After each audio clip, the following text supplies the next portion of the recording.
नमस्कार, news corridors देख रहे हैं आप और मैं हूं आपके साथ शालिनी। मेरे साथ मौजूद हैं मेरे दो साथी पशुपति जी और कुलभास्कर जी। दोनों से ही सबसे पहले तो मैं फिर वही टॉपिक पे बात करना चाहूंगी बाबा बागेश्वर को लेके, क्योंकि उनकी बहुत ज्यादा चर्चा हमेशा रहती है। और एक गाना आपने सुना होगा कि शादी करके फंस गया यार, अच्छा खासा तक हुआ रहा। तो आजकल बागेश्वर बाबा का यही कहना है लोगों से कि भाई जो शादी करे वो भी पछता रहा है, जो शादी ना करे वो भी पछता रहा है। उन्होंने उनकी एक वीडियो वायरल हो रही है जिसमें वो ये कहते दिख रहे हैं कि ज्वालामुखी समथिंग करके और भद्रमुखी और चंद्रमुखी। वो कह रहे हैं कि एक शादी जब शादी होती है किसी की, तो वो अपने जीवन में शादी के बाद से अगले 4-5 साल तक कुछ फेज महसूस करता है। 3 फेजेस। हाँ, 3 फेजेस होते हैं, चंद्रमुखी और भद्रमुखी और फिर ज्वालामुखी। तो आप सुन लीजिए, पहले आप सुन लीजिए। शादी इतना खतरनाक विषय है, जिनकी हो गई उनसे पूछो, बे भी रो रहा है, और जिनकी नहीं भाई बे अलग रो रहा है, अर्जी लगाऊ कर रहे, पर्चा बनवाऊ कर रहा है, कौन से साल में हुई है। बोलो सीताराम। तो जिनकी हो गई बे रो रहा है। शादी में पहले साल तो बढ़िया रहता है, पहले साल लगती है चंद्रमुखी। आओ आओ, पहले साल नई नई जिसकी शादी हो तो लगा चंद्रमुखी, 2-3 साल निकल जाए फिर लगती है भद्रमुखी। देखते देखते भद्दा पड़ जाता है। तो पहली साल चंद्रमुखी, दूसरी साल भद्रमुखी हो, जहाँ 4-5 साल भय और हल्के हल्के से पिया पप्पू पुआ भय।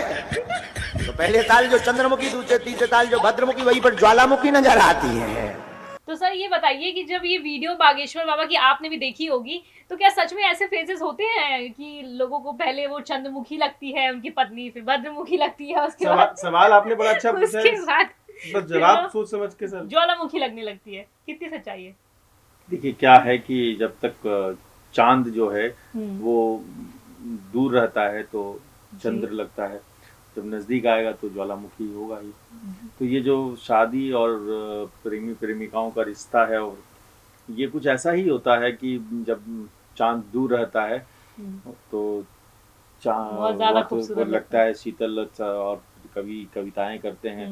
बाबा बागेश्वर भी यही कह रहे हैं कि वो चंद्रमुखी लगती है 1-2 साल तक, लेकिन जैसे जैसे उसका ताप बढ़ता है तो वो ज्वालामुखी हो जाती है। हाँ। तो ये तो जीवन का चक्र है। सर आपका क्या कहना है? सर ने बोला चांद जैसे बहुत दूर से अच्छा लगता है, फिर चांद पास आता है तो दाग दिखने लगता है। उन्होंने बोला भी है बागेश्वर बाबा ने कि भद्रमुखी मतलब वो भद्दा लगने लग जाता है इंसान हमें कुछ टाइम बाद देखते देखते। तो आप इस पे क्या कहेंगे? सच्चाई है, सच को जितनी जल्दी सच्चाई जो होती है जल्दी महसूस नहीं होती है। और मुझे हैरानी इस बात की है कि बाबा बागेश्वर ने शादी नहीं की है, लेकिन उसका अनुभव उनको पहले से पता है, तो सचमुच वो बड़े ज्ञानी नहीं, वो बेसिकली क्या है कि ज्वालामुखी अवतार जो है उसको पहले देख लेने से ना आदमी डर जाता है। तो बाबा बागेश्वर अभी डर गए हैं। बेसिकली आपको देखना ही नहीं है ज्वालामुखी का अवतार, तो आपको इंतजार करना है।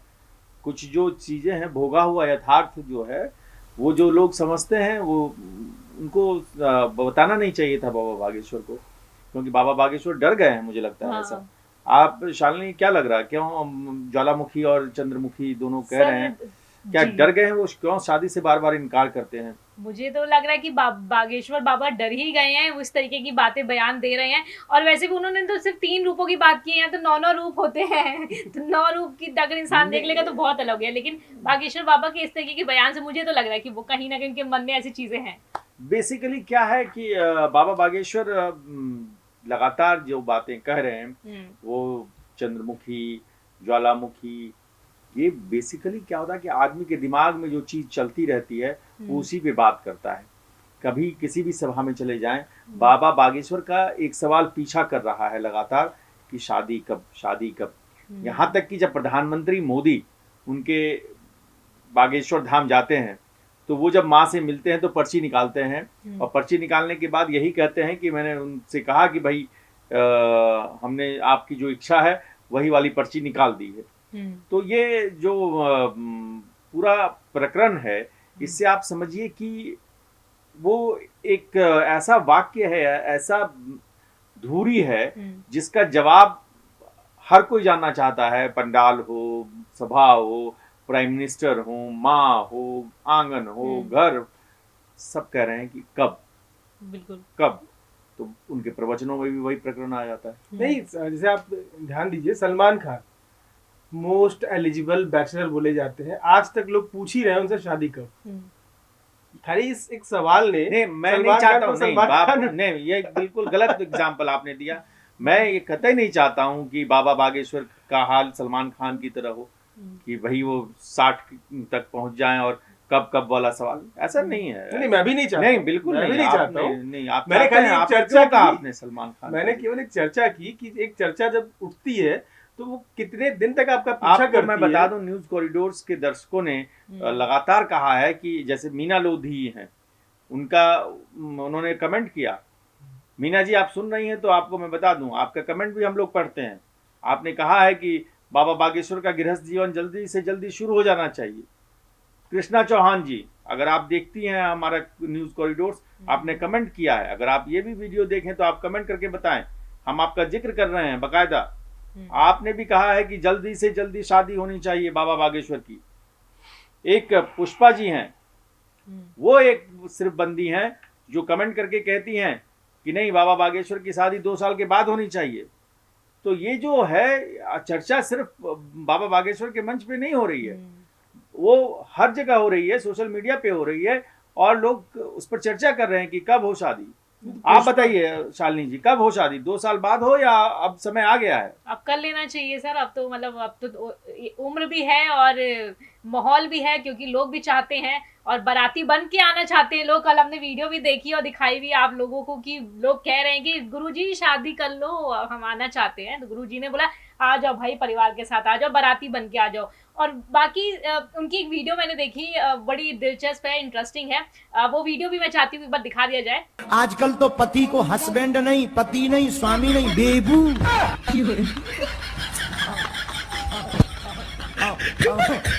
बताओ तो, पति को ही बेबू बना।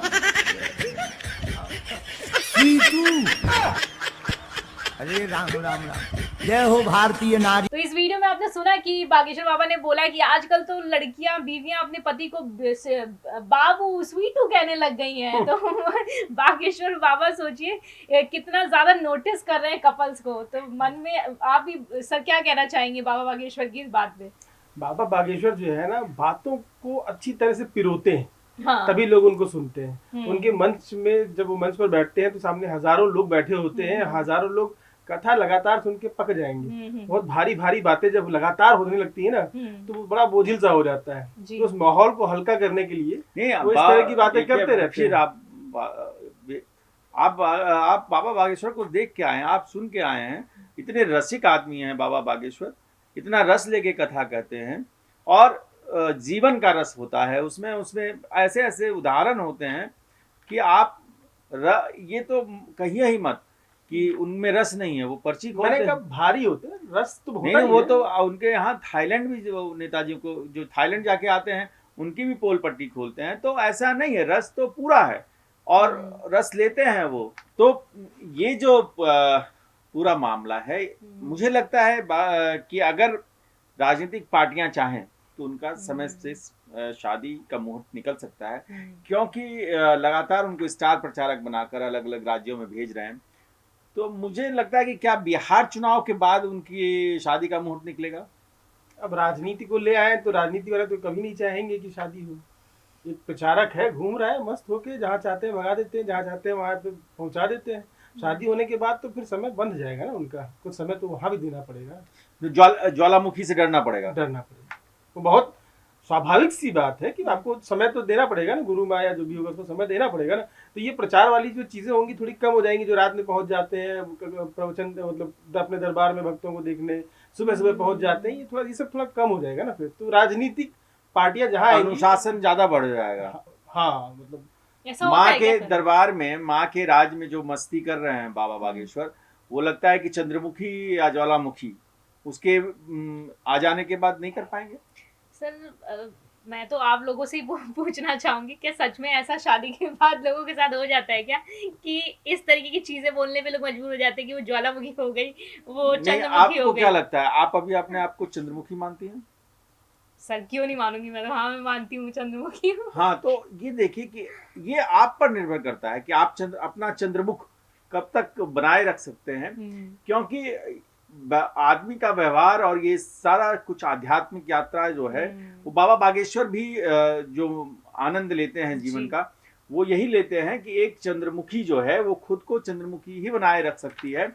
लेकिन हम दर्शकों से समझना चाहते हैं कि आप बताइए कि क्या ये जो ज्वालामुखी का डर है जिसकी वजह से बाबा बागेश्वर शादी नहीं कर रहे हैं, या चंद्रमुखी ऐसी कोई दिखी ही नहीं अभी तक बाबा बागेश्वर को जिसकी वजह से शादी नहीं कर रहे हैं, या चांद को तलाशने का जिम्मा उन्होंने अपनी माता के ऊपर छोड़ दिया है। तो जब तक माँ चांद तलाशेंगी नहीं, कोई चंद्रमुखी कन्या तलाशेंगी नहीं, तब तक बाबा बागेश्वर इसी तरह मंच पर मजा लेते रहेंगे और बाकी लोगों को ज्वालामुखी से आगाह करते रहेंगे। एक बार उन्होंने कहा भी था अपनी एक वीडियो में, मैंने एक वीडियो देखी थी जिसमें बागेश्वर बाबा ने कहा था कि एक लेडी थी जो मेरे पीछे पड़ गई थी कि बाबा मुझे आपसे शादी करनी है, तो मैंने उनसे पीछा छुड़वाने के लिए पुलिस केस तक किया, FIR तक किया, कि ताकि मतलब मेरे से चीजें हट जाए, ताकि उनका ये कहना था कि वो मेरी माँ की उम्र की थी और मैं चाह के भी ऐसा नहीं सोच सकता, तो मैं रिस्पेक्ट करता हूँ। मैंने उन्हें समझाया भी लेकिन वो नहीं माने, तो मुझे एक्शन लेना पड़ा। भास्कर जी, आपका क्या कहना है इस पे? पहले तो मैं ये कहूँगा, आपने दर्शकों की बात की, अभी सारे दर्शकों के नाम बता दिए, कमेंट्स आते हैं, तो पहले तो हमें उनसे ये पूछना चाहिए, जो महिला है हमारी दर्शक हैं जो हमको सुनती हैं, कि वो चंद्रमुखी हैं, भद्रमुखी हैं या ज्वालामुखी हैं अपने परिवार में अपने पति के लिए, ये कमेंट करके अगर वो बता दें तो बाबा का डर कुछ दूर हो पाएगा। नहीं, क्योंकि मुझे लगता नहीं कि चंद्रमुखी के अलावा कोई और जवाब आपके पास आने वाला है। नहीं, आप बिल्कुल जवाब दीजिए। बाबा बागेश्वर की टीम लगातार इस तरह के वीडियोस को देखती हैं, समझती हैं, परखती हैं, और ये जो पर्चियां निकलती हैं उस पर्चियों में कब किसका नाम निकल जाए कोई नहीं जानता। और ऐसी तमाम चंद्रमुखी हैं जो हो सकता है कि अपने बाबा बागेश्वर में कोई और मूर्त भी देखती हों, लेकिन कोई एक इस हजारों की भीड़ में से कोई एक कन्या होगी चंद्रमुखी जो बाबा बागेश्वर के आंगन तक पहुंचेगी, उस गांव तक पहुंचेगी, हिंदू गांव जो बसाया जा रहा है वहां तक पहुंचेगी। और ये एक बड़ी बात ये है कि जीवन के अलग अलग पहलू, उस पर बात कर रहे हैं बाबा बागेश्वर। और वैवाहिक जीवन, गृहस्थ जीवन, हमारे सनातन धर्म में हमेशा से आप देखिए ऋषि मुनियों के यहाँ एक ये परंपरा रही है कि 16 संस्कार जो होते हैं उनमें से विवाह एक संस्कार है, उसका पालन करते हैं, आध्यात्मिक साधना भी करते हैं और वैवाहिक जीवन भी उनका चलता है। तो ये ऋषि परंपरा भी चलती है, इसमें कोई ऐसी बात नहीं है। तो चांद सा मुखरा, चांद सी महबूबा, ऐसे जो गीत बने हैं, वो गीत जब आएंगे बाबा बागेश्वर के जीवन में तो हम लोग भी देखेंगे, आप भी देखिएगा। और आप बस ये कहिए कि आप बाबा बागेश्वर के लिए उनकी शादी में कौन सा गाना बजना चाहिए? नहीं, गाना तो क्या पता क्या बजेगा, लेकिन मुझे लगता है कि इसको अगले टॉपिक के लिए रख देते हैं। आप देखते रहिए, आप कमेंट कीजिए, जो भास्कर जी ने कहा है उस पर अपनी राय रखिए और फिर देखते हैं, फिर बात करते हैं। आपके कमेंट हमारे लिए बहुत मददगार साबित हो रहे हैं, उससे हमें आपकी राय पता चल रही है। आप अपनी राय दीजिए, देखते रहिए न्यूज़ कॉरिडोर्स। न्यूज़ कॉरिडोर्स आप हमें YouTube पर, Instagram पर, X पर और Facebook पर फॉलो कर सकते हैं।